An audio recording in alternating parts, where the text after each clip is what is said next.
a palestra dessa noite. Que assim seja.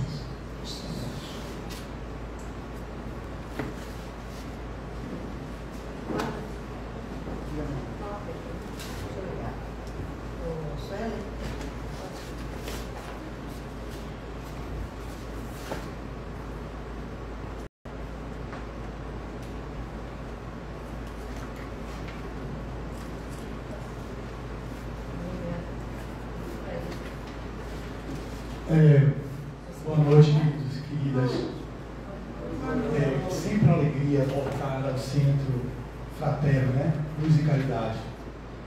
Porque é uma casa que tem trabalhado a duras penas, com as dificuldades inerentes a todas elas, mas tem se mantido de portas abertas para acolher os corações que sofrem nesse momento, e que é um momento muito sombrio que nosso planeta está atravessando, infelizmente, fruto da nossa própria incúria, fruto das nossas próprias irresponsabilidades, fruto das nossas próprias sombras que se revelam e se projetam no cenário que estamos vivendo e que tem tantas animosidades, tantas polarizações, tantos desafios existenciais, fruto do nosso primarismo humano.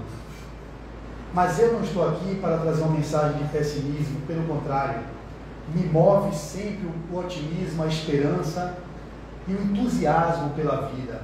Mas eu não posso deixar de chamar a atenção, porque não sou eu só quem fala, são os espíritos amigos, e na benfeitora Marta, na mensagem que ela vai trazer hoje, ela vai mostrar o balanço que nós estamos passando nessa crise global e essa crise existencial, que eu dei o título da mensagem que ela nos trouxe, 7 de outubro de 2022. Em primeiro lugar, antes de fazer a leitura e explorarmos o tema, é importante pedir e rogar a vocês que estejam mais vigilantes. A gente vem lendo algumas obras, e eu tive o privilégio de terminar algumas obras semana passada, dentre elas uma obra de Manuel Flamengo chamada Nos Bastidores da Obsessão, um livro publicado pela FEB, que traz a narrativa da obsessão da família Soares, que é um nome de fantasia para não dedurar a família, que foi na Bahia, aqui em Salvador, lá ligada à Casa de Pititinga, a nossa casa máter da Federação Espírita do Estado da Bahia, lá no terreiro. E ele mostra o livro, todo o esforço que Manuel Flamengo Miranda, nosso querido José Pititinga e todos os benfeitores da época, como médios da casa e tantos outros que eram os mentores da casa, tentando desarmar, desconstruir a treta, no sentido da palavra que vocês mais costumam ouvir, a trama, o emaranhado que existia sobre aquela família, que, se fôssemos olhar apenas com os olhos das relações sociais, das relações conjugais, das relações meramente emocionais ou de algum problema de ordem física, nós estaríamos incorrendo num erro gravíssimo. E a obra, portanto, revela os bastidores, que o título já diz, os bastidores da obsessão. A treta que estava montada naquele pai de nome Mateus, que foi dado na obra, a filha Mariana, a outra filha Marta, claro, tudo pseudônimos, para disfarçar, porque os personagens dessa família ainda vivem aqui em Salvador, devem estar velhinhos alguns, e alguns netos, bisnetos, os descendentes. Mas ali eu via o quanto nós, quando lemos, principalmente, meus irmãos, as obras de Manuel Flamengo Miranda, eu sou fã de Joana de Anjos incondicionalmente, que eu gosto das obras psicológicas, porque eu trabalho com terapias, com psicoterapia, e ela traz a psicologia profunda de Carl Gustav Jung, a psicologia humanista, a psicologia transpessoal, numa linguagem dentro da psicologia espírita. Então eu sou suspeito para falar de Joana. Mas em obras que falam de obsessão e desobsessão, eu te reporto Ivone Pereira, com todos os espíritos que escrevem através dela, Leão Tolstói, Bezerra de Menezes, Charles e Manuel Flamengo Miranda. Meus amigos, leiam as obras de Manuel Flamengo Miranda. Toda vez que vocês leem as obras de Manuel Flamengo Miranda, Sexo, Obsessão, Tormentos da Obsessão, Nos Bastidores da Obsessão, ele fala da obsessão porque ele é um especialista na obsessão e na mediunidade. Os últimos livros dele, Transição Planetária, No Amanhecer da Nova Era, o outro é Perturbações Espirituais, o último, que é o que fala da pandemia, qual é? No Rumo do Mundo de Regeneração, que é o último publicado por ele, que eu li todos. Só não li ainda os livros da FEB, publicados pela FEB, mas pelos publicados pela Leal, eu li todos. Foi uma meta minha ler todos. Aí a vontade de voltar a ler tudo de novo, porque cada vez que eu li aquela obra, meu psiquismo ficava inundado no magnetismo de entender como funciona a dinâmica da obsessão. E como eu peço hoje a vocês essa introdução, é para justamente pedir preces e orações para o país e para mim em particular, e não só para mim, como todos os dirigentes das casas, como os oradores, que vivem suas agruras no dia a dia, e o quanto é difícil, porque quando a gente vem numa tribuna espírita, não pense que a gente está melhor do que vocês, nós somos às vezes os mais necessitados da compaixão e da misericórdia divina, para nos ajudar a continuarmos nessa trilha, na tentativa de reconstruir um futuro melhor, um futuro mais promissor. Então a gente passa por um momento terrível, civilizatório, planetário, e o nosso Brasil, que é o coração do mundo e pátria do Evangelho, vive o seu estertor, que vai depender muito das nossas ações, de como nós vamos nos conduzir nesse processo eleitoral, sem polarizações que só levam às guerras fratricidas, famílias se dissolvendo, se destruindo, como a gente nunca viu na história, das nossa história política, das últimas décadas, eu diria. Então a gente tem que estar atento a isso. Esse é um chamado que eu peço hoje a vocês. Em particular, já que vocês vão orar pelo Brasil, coloca Flávio Neri na oração de vocês hoje à noite. Diz assim, olha, deixa eu botar Flávio aqui também. Quanta gente tem aqui? E quem me ouve no Instagram, aqui. Se todo mundo ora por mim, vai orar pelo Brasil. Olha que eu estou pedindo bem pelo Brasil. Mas na prece pelo Brasil, joga Flávio. Vamos botar Flávio. O Brasil não é todo mundo? Aí você particulariza, mas também envolve aquele irmão, de nome Flávio, que pediu orações. Preciso de suas orações, pelas proteções dos nossos desafios existenciais, do que eu vou falar aqui agora, de todas as coisas que nós enfrentamos e que temos que estar aqui prontos para vocês, para servir, falar do amor, falar da caridade, falar da benevolência, da compaixão, da indulgência, do perdão. Isso tudo são virtudes que a gente precisa cultivar. E é isso que a nossa fala de hoje vai trazer, para que vocês percebam o chamado da benfeitora Marta, que não vou falar mais tempo, vocês aqui já estão catedrados para saber quem é ela.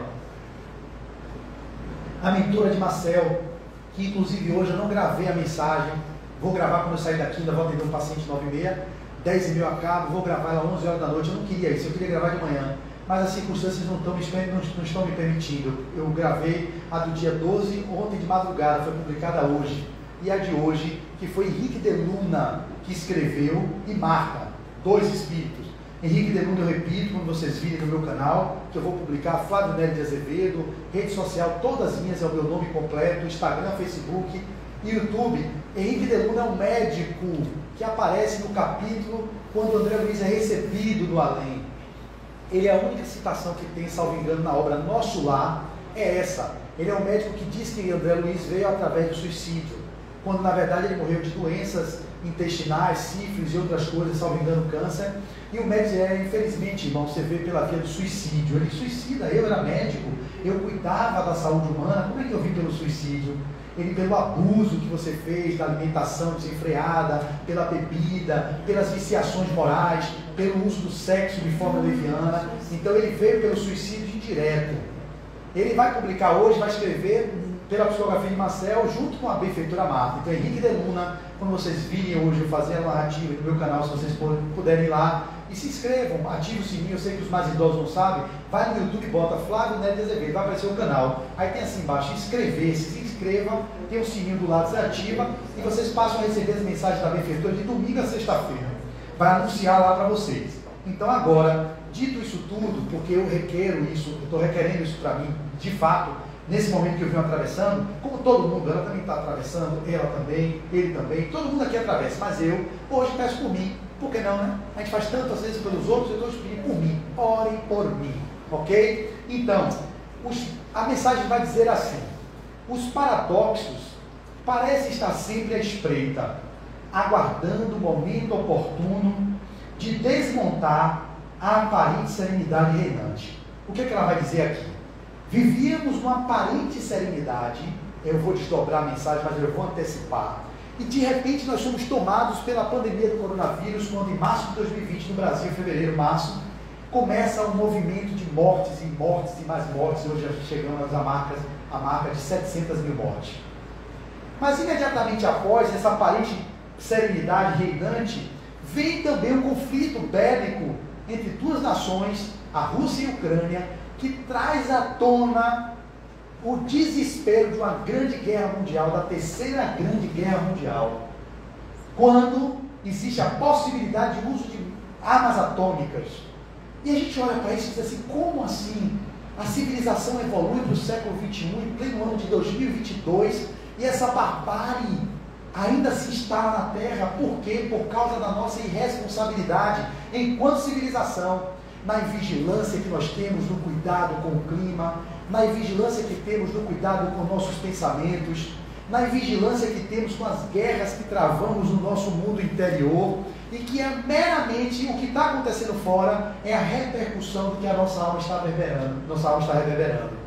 E quando a gente vê o irmão lá da Ucrânia se defendendo do irmão da Rússia, eles são irmãos que estão em desequilíbrio, um que ataca o outro, e o outro que se defende.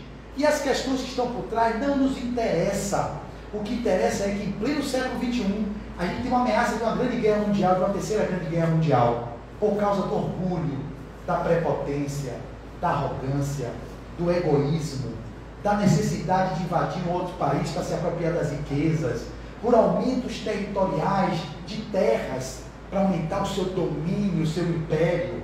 E o outro se defende atacando o outro irmão, e um soldado no campo de batalha vai lá matar o outro, que não tem nem vontade de matar, porque são às vezes amigos, mas estão em países opostos, precisa matar um ou outro, e aí desperta a odiosidade, a necessidade da proteção, a necessidade de se prevenir para não morrer, porque ninguém quer morrer, porque a sensação de que nós somos imortais, poucos de nós temos consciência, e um mata o outro, e a gente vive o que está vivendo, fruto da obsessão coletiva que o nosso planeta está passando. Os espíritos justiceiros, nessa última obra, bem claramente trazido, os vingadores e justiceiros, eles vêm com esse intento de impedir que o nosso planeta se regenere. Vocês entendem isso? Nós estamos vivendo para ir um planeta de provas e expiações. Aqui no Imperador, a regeneração vai trazer um refrigério para nossas almas.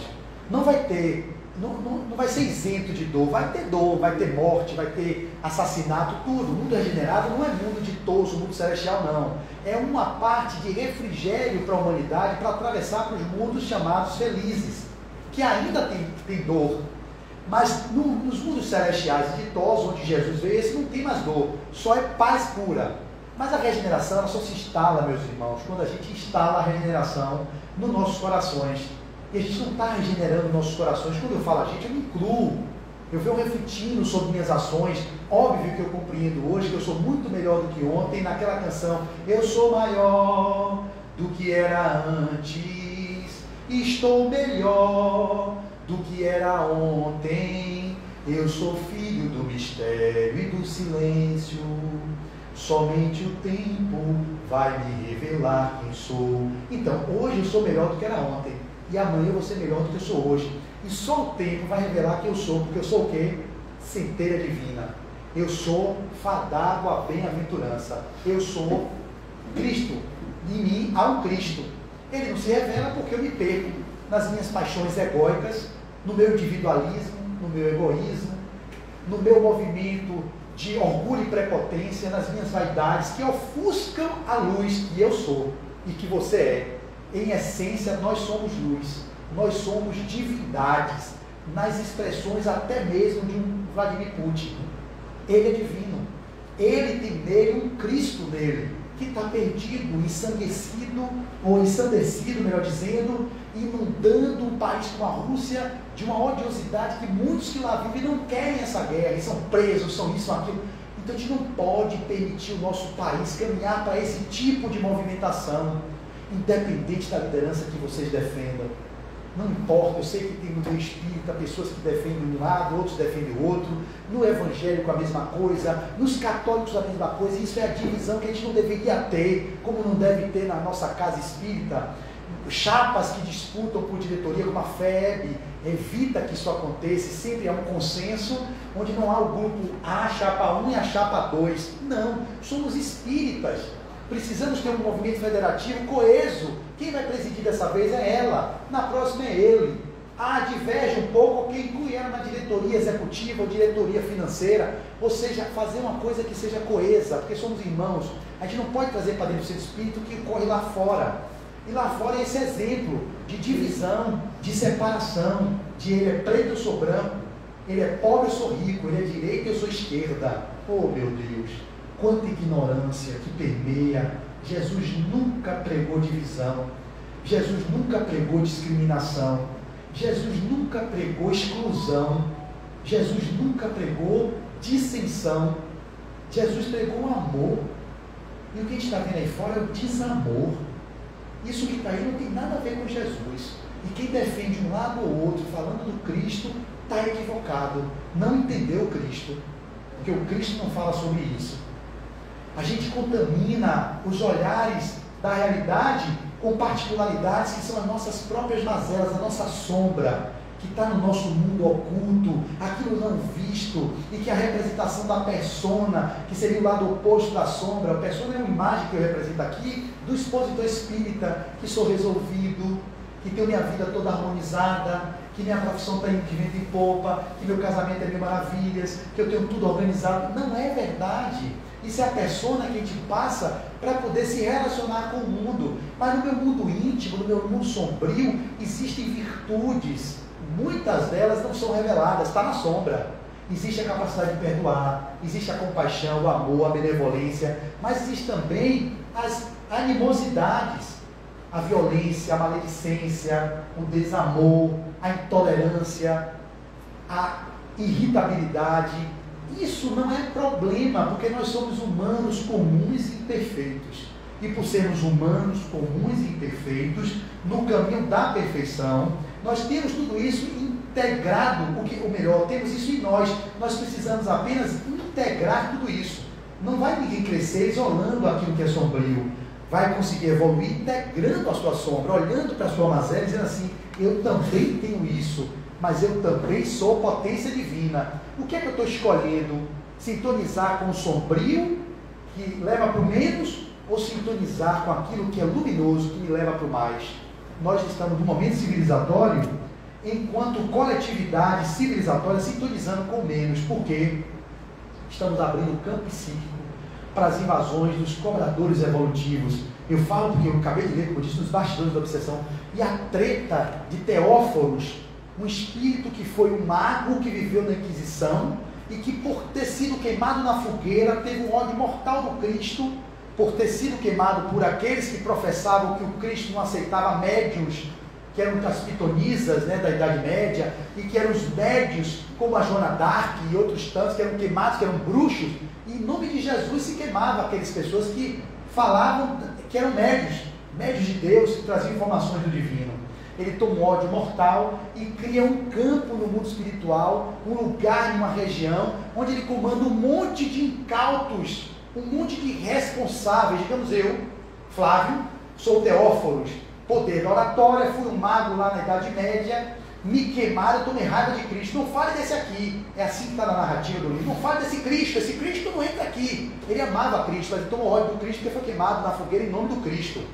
E ele cria uma turba, vamos supor, de vocês aqui, seguindo a mim, porque tinha uma capacidade intelectual, uma capacidade de persuasão, uma capacidade de oratória, uma capacidade de sedução, um magnetismo forte de envolver as massas, como Hitler fez na Alemanha. Ele fez isso, envolveu teólogos, envolveu psicólogos, envolveu filósofos que pactuavam com os ideários dele de raça ariana, raça pura, gerando o Holocausto, que foi a maior chaga que a gente viveu no século passado, que tem que abolir da nossa esfera de entendimento. Segundo a literatura, diz que Hitler hoje está no planeta muito distante do Plutão. Alguns autores dizem isso. E que foi exilado lá por causa do nível vibratório dele, que é tão baixo, e que Gandhi, Mahatma Gandhi, a grande alma hindu, pediu para ir até lá ser o mentor dele. Imagine, até Hitler tem um mentor que é um tipo de um Gandhi, que está tentando ajudar Hitler a sair de lá. Então, Jesus e Deus não abandonam ninguém, nem Hitler. Ninguém. Então não vai abandonar Putin, não vai abandonar os nossos presidenciáveis, não vai abandonar os governadores. Não, eles têm mentores. de um nível específico com o nível de evolução de cada um. E a gente vibra nesse lugar de ser manipulado por esse cara que lutou para destruir essa família, não só essa, ele era o justiceiro de todas. Chegou um caso seu lá, você morreu porque você teve um negócio lá. Ele fazia você identificar, não, vou lhe mostrar onde é que mora, é na casa dela. Ele tinha habilidade de magnetizar, hipnose, levava você até a casa dela, não, você não vai, não queira matar ela não, você vai destruir ela, minar. Aí você ia para a casa dela, ficava lá, e, tipo, se no termo popular, encostava no filho, e aí fazia o filho brigar com o pai, e aí lembrava que o pai com a filha teve abuso no passado, uma treta que acontece aqui o tempo todo. Só que a gente não olha para isso, acha que está todo mundo aqui. Claro, a gênese disso tudo é onde? Em nós. Porque eu que abro espaço na minha mente, no meu psiquismo, para sintonizar com isso. E é por isso que essa crise global e essa crise existencial que a humanidade vem atravessando, pela invigilância, pela pouca oração, pela nossa incapacidade de meditar, de silenciar, de fazer movimentos para dentro, para encontrar o divino que habita em cada um de nós. E aí vivemos as agruras, cometemos equívocos, delitos, e nos atrapalhamos, vivemos esse atrapalho, e não sabemos porquê. E aí entregamos na mão de um de outro, que pode mudar o rumo da nossa nação. Não é assim que vai acontecer. O que é que você está fazendo? Qual é a sua política pessoal? Qual é o grau de envolvimento na minha política? Que a política não é política partidária. Nós somos seres políticos, somos animais políticos, por essência, segundo Aristóteles. E por sermos animais políticos, salvo engano Aristóteles, a gente vive na relação do mundo, na política. Aqui eu estou fazendo política. Quando ela me convida a fazer uma palestra, eu venho aqui. Quando eu vou na Rua da Sopa, é um ato político. Qual é a política pessoal que vocês estão implementando na transformação da unidade familiar que vocês vivem, da comunidade onde vocês estão e do seu mundo íntimo de mudança que vocês poderiam ser a contribuição que nós queremos ver no mundo? Seja em você a mudança que você quer ver no mundo. Isso foi Gandhi que trouxe. Seja em você a mudança que você quer ver lá fora. E aí, como nós estamos em vigilantes, a gente representa nesses as nossas sombras, as nossas mazelas que a gente não dá conta e se vê representado na figura de A ou de B, e nessas figuras que se representam, ali está o meu ideal de vida, ali está o que eu queria expressar, mas eu não expresso, ali está o que eu queria expressar, mas eu também não expresso, é isso que eu quero. E fica essa confusão, as lideranças representando, na verdade, o que o inconsciente coletivo, o que a nossa massa de despreparados, de sem grau de autodescobrimento e autoconhecimento mínimo, repercute lá fora. E aí briga com o pai, briga com a mãe, briga com o irmão, briga com a esposa, que um torce para um, outro torce para o outro, aí começa a brigar dentro da família, e começa tudo a se repetir. Será que é esse o caminho? E que ela vai trazer justamente isso. Olha o entendimento que ela vai trazer quando ela continua dizendo: quando instruído e culto habitante do planeta Terra, no auge da tecnologia de ponta e com máquinas de última geração, revolucionando diversos campos do saber e do viver, se imaginava isento de novas ocorrências danosas, surge uma pandemia que baralha o jogo e desarticulou inúmeros projetos. Quantos de vocês tinham projetos? Isso eu também tinha. Eu estava em ascensão na minha profissão como facilitador de uma ferramenta que eu faço das consciências. Sempre alunos, daqui a pouco, mingou tudo. O consultório estava de vento em popa, cliente chegando, mingou tudo. Eu sou autônomo, eu não tenho concurso público. Para a gente que é profissional liberal, que é autônomo, senti o baque. Eu diminuí 60% do meu orçamento, talvez 60% ou 50%. Viver assim significa mostrar o que é essencial. É o ter ou é o ser? Qual o grande investimento que eu passei na pandemia investindo no ser? Foi a melhor fase da minha vida. E não entendam isso, que eu estou dizendo que eu sou a favor da pandemia, que eu gostei de gente morrendo. Não é isso que eu estou dizendo, pelo amor de Deus. Eu estou dizendo que foi a melhor fase da minha existência. Foram os anos de pandemia. Como assim?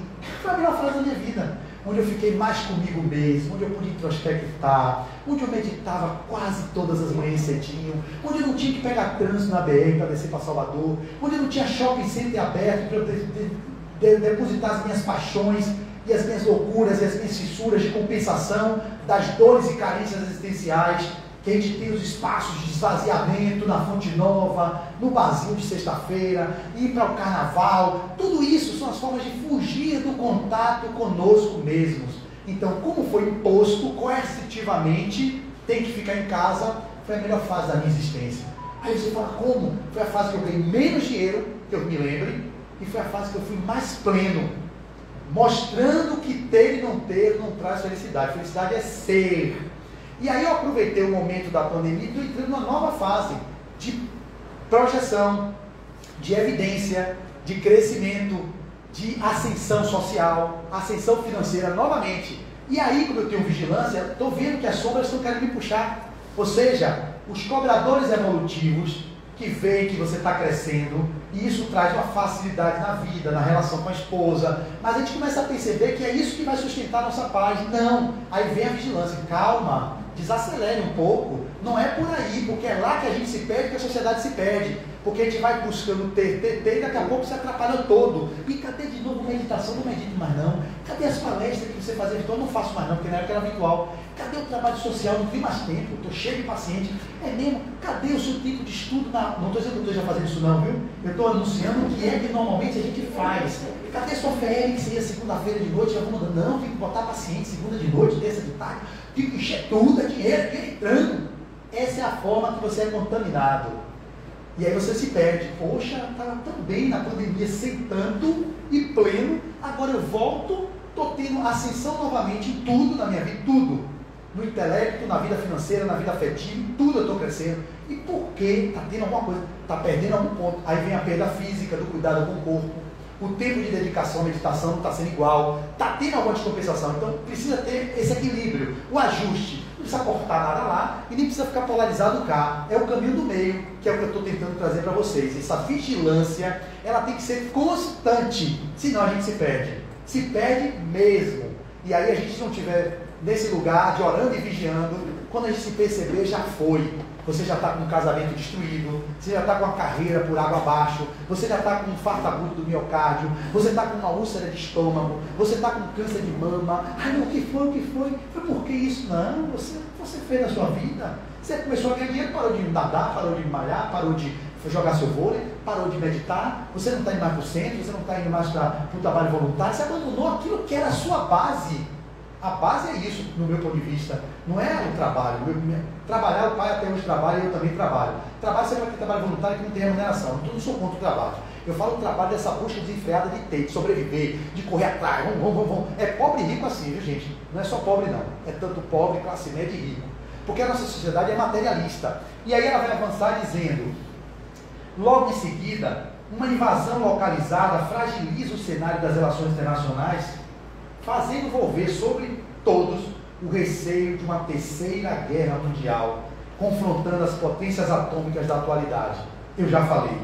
A economia desarticulada, a especulação dos alimentos e o preço do barril de petróleo e do gás natural forçaram diversas nações a buscarem alternativas para evitar o colapso da indústria, diminuir as tensões sociais e garantir um mínimo de governabilidade das instituições. Olha aquilo que parecia uma serenidade reinante, trazendo toda uma complexidade para a gente poder se readaptar e olhar onde é que nós erramos, onde é que nós estamos nos equivocando, por onde é que nós estamos caminhando. A gente não vai pelo amor, aprende pela dor, e toda hora tá, deixa o prego, o martelo chama, deixa o prego, o martelo chama. A gente entra na pandemia, sai da pandemia e não aprende.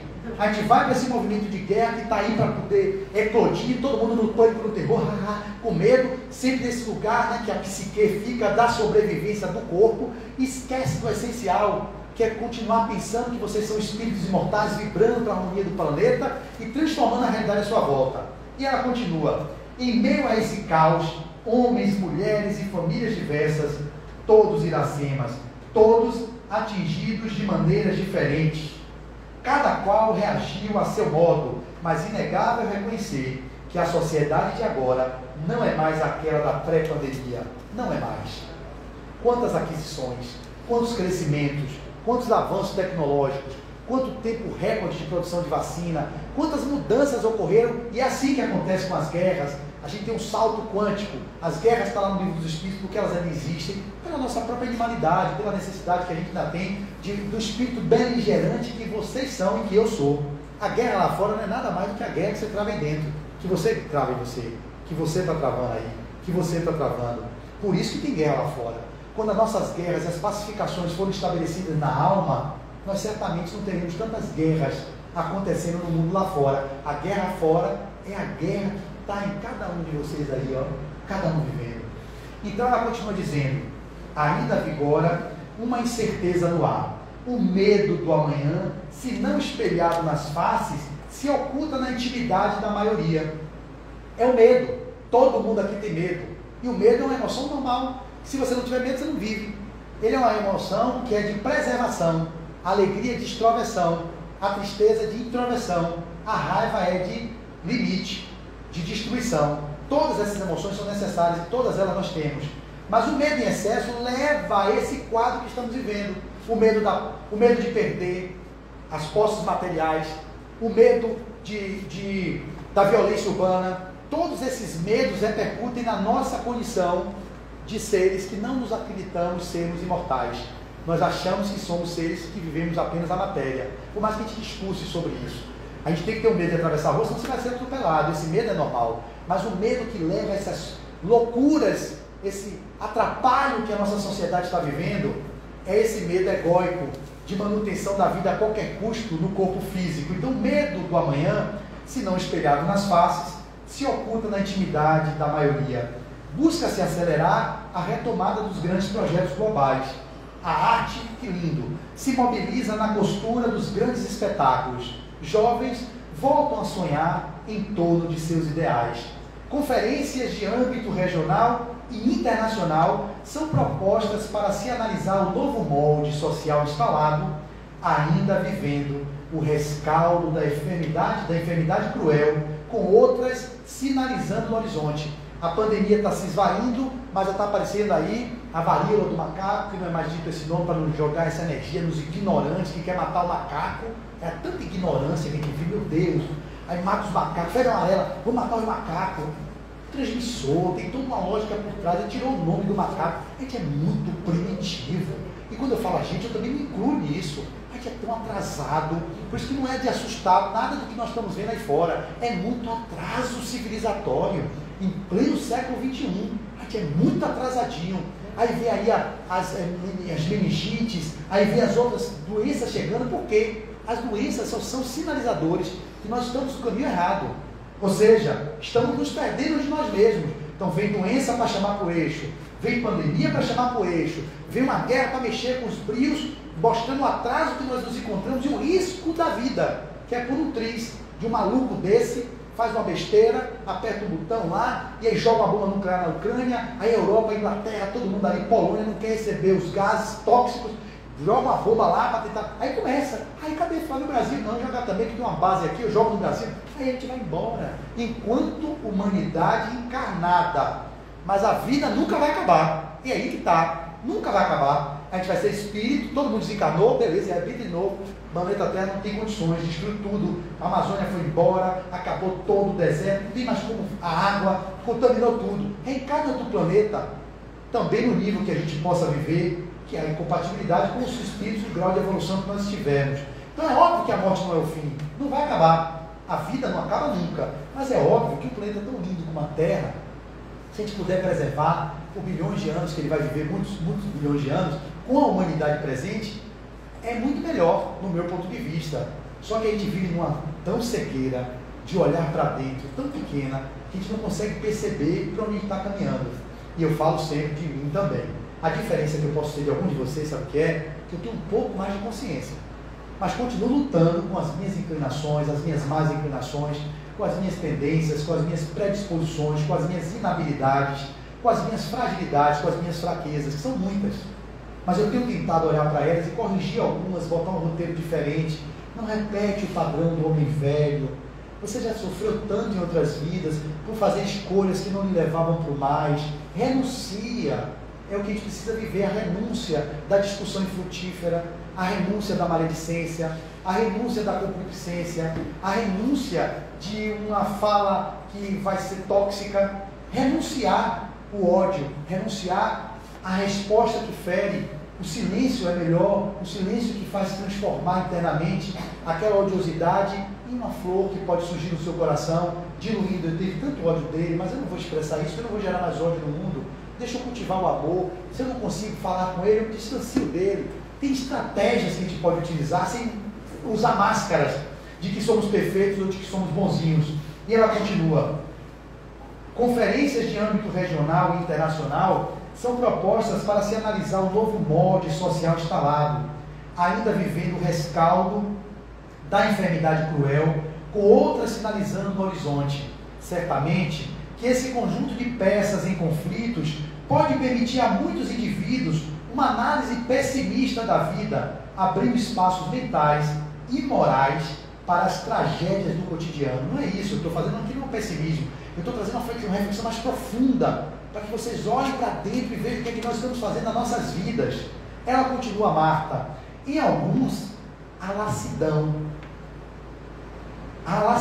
perturbadora, noutros, a reação furiosa, ou seja, uns ficam inativos na lassidão perturbadora, outros vão para a polarização da reação furiosa. Nenhum nem outro caminho é o caminho que a gente poderia buscar, o caminho do meio. Aí fala, em alguns a lassidão perturbadora, noutros a reação furiosa, raivosa, desejosa de a tudo resolver, a golpes de tacape e zarabatana. Se pudesse era isso, de matar o outro. Tira da nossa frente aquele que está nos incomodando, que pensa diferente. A gente não está aberto ao contraditório, a gente não tem espaço para dialogar dentro de uma visão política que você tem, ideológica, e uma visão minha, que divergimos ideologicamente nesses pontos, mas a gente pode ver o que a gente pode convergir, o que tem na sua religião que pode ser comum com a minha, é o amor, é a fraternidade. Então ótimo, então você seja um bandista, candomblessista, eu seja espírita, evangélico ou católico, e nos apoiemos naquilo que a gente converge, que é o amor, que é o trabalho pelo próximo. A mesma coisa em outros níveis, e aí ela vai dizer, por onde se olha, especialmente a intensa e febril movimentação das redes sociais, por isso que eu adoro Marta, amo esse espírito, ela é muito atual. Eu não tenho mais espíritos que falem assim do dia a dia, porque João Diante publica os livros de vez em quando e mensagens que ela faz através de Valdo. Manuel publica de vez em quando os livros. Divaldo já está com 95 anos, já está mais para lá do que para cá, já está mais recluso do que psicografando. Chega um espírito desse através de Marcel Mariano, me trazendo mensagens para o dia a dia da gente, todo dia. Domingo, segunda, terça, quarta, quinta, sexta. Domingo, segunda, não para. Ela vai chegar a 1000 mensagens, já está em 900 e lascou. Eu fiz a locução de 364. Quando eu percebi isso na minha alma, eu digo, não, eu tenho que botar isso em audiovisual, eu vou botar nas redes sociais do computador, tem muitas visualizações, ela está alcançando mais de 10 mil, 20 mil pessoas, ou muito mais, eu não tenho os números, quem tem mesmo é Marcel. Enfim, é um trabalho muito bom de reflexão para nós, enquanto humanidade. E eu, sempre que posso, minha querida Iracema, essa irmã, me dá a oportunidade de escolher, eu digo, pronto, mensagem de Marta. Mensagem de Marta. Eu não pego mais de Emmanuel, André Luiz, não estou dizendo que eles não sejam bons, maravilhosos. Mas eu pego a de Marta, que nem todo mundo está tendo acesso a isso aqui. Pega a de Emmanuel, que também são sempre atuais, de Joana, de Manuel, de todos os espíritos do Dr. Bezerra, são maravilhosos. Eu estudo todos eles. Mas Marta, porque fala do dia a dia, olha aqui, não vi Bezerra, ele falou sobre isso aqui. Uma coisa está acontecendo agora, o negócio do petróleo, da guerra aqui, a pandemia, não está tendo espírito. Manuel Flamengo falou no livro dele, No Mundo Mundial de Regeneração. Beleza. Então ela continua dizendo, já vamos terminar. Por onde se olha, especialmente a intensa febril movimentação das redes sociais, da linguagem dela, ela vai falar aqui de TikTok. Um espírito falando de TikTok. Nunca vi. Um espírito mais atual. TikTok. Tudo era TikTok, né? Olha o que ela disse. Por onde se olha, especialmente a intensa e febril movimentação das redes sociais, observa-se uma agitação política, intolerância aos divergentes, o que eu tentei explicar aqui, proliferação da cultura de ódio, do ódio, como eu nunca vi, nunca tinha visto, nesses anos todos que eu vivo, na política aí, nos movimentos ideológicos, de partidos de oposição de um do outro, nunca vi tanto ódio, proliferação da cultura do ódio e discursos salvacionistas, como se cada protagonista desse ou daquele TikTok, eu não aguento com Marta, tivesse a receita infalível de reorganizar a sociedade em convulsão. A gente acha que com o TikTok daí a gente vai revolucionar essa sociedade que está em convulsão, segundo sua cartilha pessoal. Não é a cartilha dele nem a minha que vai revolucionar nada não. Aí ela vai dizer como é. Ouvida-se, que ouvida-se é um termo que fala, esquece-se, que a fórmula que se aplica a um grupo inócua ou nociva se torna para outro agrupamento. Ele tem uma ideia que funciona para ele, mas não funciona para mim. Como é que vive assim? Ela vai dar a resposta. Você entende? A ideia dela é essa, é bater em criança. A dele é, mendigo tem que morrer, mendigo tem que morrer. A minha é pobre tem que ser na cadeia. Um exemplo. Todo mundo com ideologia diferente aqui. Como é que a gente pode entrar em consciência numa confusão dessa? Aí você vai ver ela dizer. O discurso que alguns inflama, noutros produz náuseas. Ah, que maravilha, esse livro é ele, o cabeludo, o tatuado, que tatuagem linda, né? Como assim? É ele, enfim, quero ele. Não sei se é ela também, né? Porque hoje tem essa coisa dos transgêneros, me desculpe aí, que eu não tenho como saber, mas enfim, aí pronto. Aí, não, ele não serve, não, eu quero ela que tem o cabelo mais comprido, ela tem caboclo, que é um caboclo forte, que é um índio, que ela pega, quando ela pega o negócio anda, meu Deus do céu, eu fico com ela, com ele, não sei como eu vou. Aí o que se faz? Aí o que ela vai dizer? Encontrar um meio termo, equilíbrio e sensatez dos tempos modernos está ficando cada dia mais difícil. Localizar pessoas que transitem, isso que é o meu ideal, é esse o meu ideal. Localizar pessoas que transitem em grupos opostos, heterogêneos, dialogando com diferentes e buscando caminhos comuns de reconstrução da esperança e da segurança coletiva, torna-se um desafio a cada instante. É isso que resume tudo que eu estou falando. Eu vou repetir. Localizar pessoas que transitem em grupos opostos. Acabou? Resolve tudo? Acabou? Ou na outra, no outro ali que é um preto velho que está ali, que tem um outro trabalho com fumo, com cigarro, e a outra ali é um espírito filósofo, não sei o que, que fala bonito, não sei o que. A outra ali tem um serzinho que é da natureza, que vem aqui, todo mundo com ideias diferentes. Então, qual é o que a gente precisa? Localizar pessoas que transitem nesses grupos, vou aqui, vou ali, vou aqui, vou aqui, transitem nesses grupos opostos, heterogêneos, dialogando com diferentes e buscando caminhos comuns. Não, meu filho, aqui no caminho, então todo mundo dele lá que também falou isso, né? Tem um negócio de trabalho com charuto que quando ele mexe, todo mundo isso aqui, que é bom, beleza, isso aqui a gente converge. Mas no outro não dá, porque ele gosta de não sei o que, eu não gosto. Beleza, você não precisa ficar com tudo certinho, bonitinho, organizadinho. Vai para o que converge. Grupos heterogêneos, dialogando com diferentes e buscando caminhos comuns de reconstrução da esperança e da segurança coletiva, torna-se um desafio a cada instante. Onde estariam os eleitos de Deus? Aí vem a pergunta dela, agora vem a finalização dela. Onde estariam os eleitos de Deus que, em plena efervescência da grande transição, poderiam apagar os incêndios da vaidade e da presunção tola, buscando consenso entre antagonistas? Onde estão esses cristãos? E ela vai dizer, preste atenção, teria o cristianismo uma resposta adequada e equilibrada aos caóticos dias da atualidade? Teria o cristianismo? Olha o que ela diz. E qual a razão de tanta divisão entre os próprios adeptos da doutrina do homem de Nazaré? Vou repetir. E qual é a razão de tanta divisão entre os próprios adeptos da doutrina do homem de Nazaré? Não entendemos o Cristo. Eu falei no início da minha exposição, a gente não entendeu. Inegável concluir que teríamos de volver ao pretérito distante, exumando as bases pétreas daquela mensagem original que se contaminou no dedo viciado de exegetas e teólogos remunerados para construir um império teocrático que reduzisse o mundo a uma bola de golfe manipulada por um sátrapa. O sátrapa é o governador de províncias, né? Na época chamada satrápias, manipuladas por um sátrapa que ditasse a conduta dos súditos. A mensagem original foi deslembrada e propositalmente menosprezada. Doutrinas de Estado, materialismo seco e devorador nos arrebataram com suas promessas falaces e nos atiraram no furacão científico que nos arrancou das mãos a clava do homem das cavernas e nos ofertou a roda e o fogo.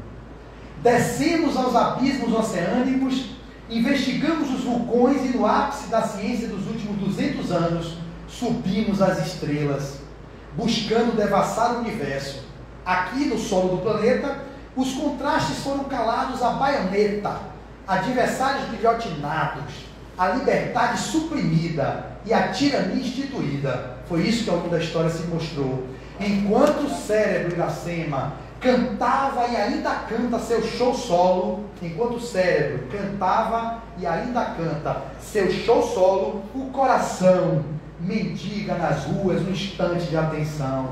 Não nos surpreende mais os artefatos que brotam dos laboratórios, pois que na maioria das vezes apenas aperfeiçoa terminando aquilo que já existe.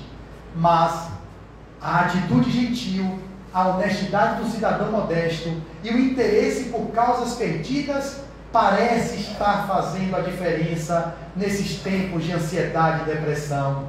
Sim, a resposta é afirmativa. As diretrizes de Jesus possuem uma solução para os graves transtornos da atualidade que não poupam ninguém. Sua paixão permanece sendo a criatura humana, perdida no cipoal das buscas existenciais. Um sermão que ainda não foi vivido, que é o Sermão da Montanha, parábolas cujo sentido profundo não foram devidamente assimilados, resgatar essa mensagem, esculpi-la no viver e prosseguir na incessante luta por se tornar uma pessoa melhor, permanece como sendo um desafio milenar, ainda não concretizado.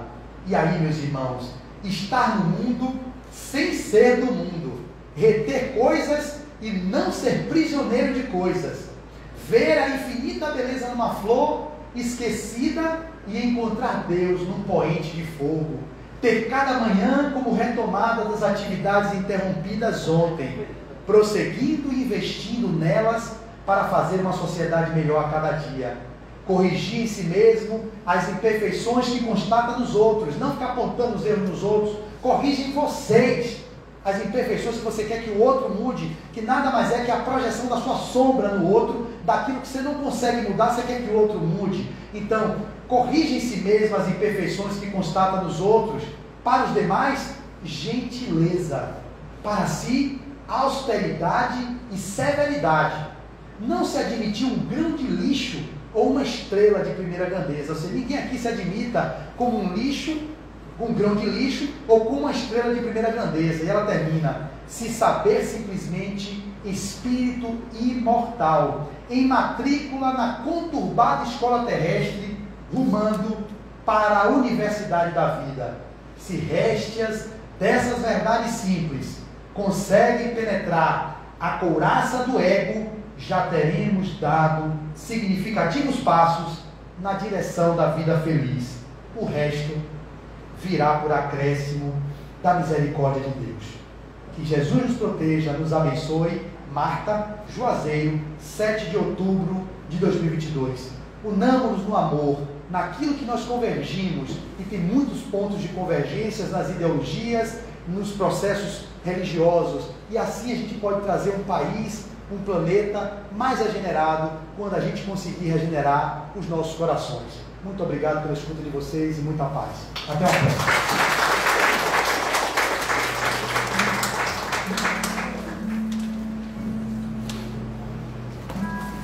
Gente, é Marta. Marta é uma mentora que o nosso irmão Marcelo Mariano recebe, né?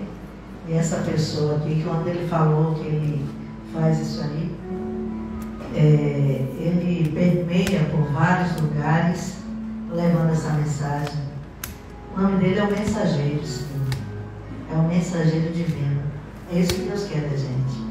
Que a gente replique coisas boas, que não só nos enriquece, mas também enriquece os outros. E essa é a missão dessa casa. Que Jesus abençoe nosso irmão, mensageiro, e que ele continue com a sua missão, né? E sempre que ele puder, nós requisitamos a sua presença do nosso irmão Flávio, com as mensagens da Marta, que ele poderia trazer mensagem de qualquer outra. Ele é um estudioso, ele acabou de falar aí dos livros que ele lê muitos, mas ele abraçou a esse espírito, Marta, que pela sua atualidade, né? E nós estamos precisando, irmãos, nos unir no pensamento. Nós nunca estivemos, vou só falar essa vez, tão perto da explosão de uma bomba nuclear. Nunca estivemos. Estivemos perto na época da Guerra Fria e agora também. Mas Deus está no comando dessa nau. E o Mestre Jesus nos ama muito. Nos ama tanto que desceu até aqui para pegar um corpo grosseiro e deu no que deu, mas deixou a sua mensagem, que jamais será apagada. Oremos por nós. oremos uns pelos outros, para que a gente possa seguir o caminho traçado por nós. E é o caminho de luz. Nós precisamos evoluir, cada um em si mesmo, para que a gente possa evoluir no todo. Que Jesus nos abençoe. Que assim seja. Tchau. Despeço agora do pessoal do Instagram. Tchau, Iracema. Tchau. Tchau. Tchau, gente. Continue, mensageiro. Um abraço. Levando a sua palavra. Que Jesus te abençoe. Vamos nos despedindo do pessoal do Instagram.